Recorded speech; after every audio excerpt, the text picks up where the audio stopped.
South Africa పర్యటనలో T20 సిరీస్ను 1-1తో ముగించిన టీమిండియా వన్డే ఫార్మాట్ ఆడేందుకు సిద్ధమైంది. టీ20 ఆడిన ఆటగాళ్లతో కొంతమందికి ఈ పర్యటన నుంచి విశ్రాంతినిచ్చారు. టీ20లో కిసాన్ సుమన్ గిల్తో పాటు రవి బిష్ణోయ్, జితేష్ శర్మలకు ఈ వన్డే సిరీస్ నుంచి విశ్రాంతినిచ్చారు. దాంతో ఈ సిరీస్ టీమిండియాను కేఎల్ రాహుల్ నడిపించనున్నాడు. టెస్ట్ సిరీస్ నేపథ్యంలో హెడ్ కోచ్ రాహుల్ ద్రావిడ్ కూడా ఈ సిరీస్కు దూరంగా ఉన్నట్లు తెలుస్తోంది. Team India batting coach Vikram Rathour పర్యవేక్షణలో రాహుల్ సేన ఈ వన్డే సిరీస్ ఆడే అవకాశాలున్నాయి. జట్టులో కొత్త ఆటగాళ్లు ఉన్న నేపథ్యంలో తుది జట్టు ఎంపికపై సర్వత్రా ఆసక్తి నెలకొంది.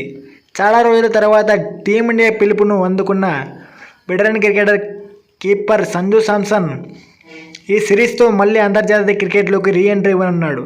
సంజుతో పాటు యుజ్వేంద్ర చహల్, వాషింగ్టన్ సుందర్, అక్షర్ పటేల్ వన్డే సిరీస్కు ఎంపికయ్యారు.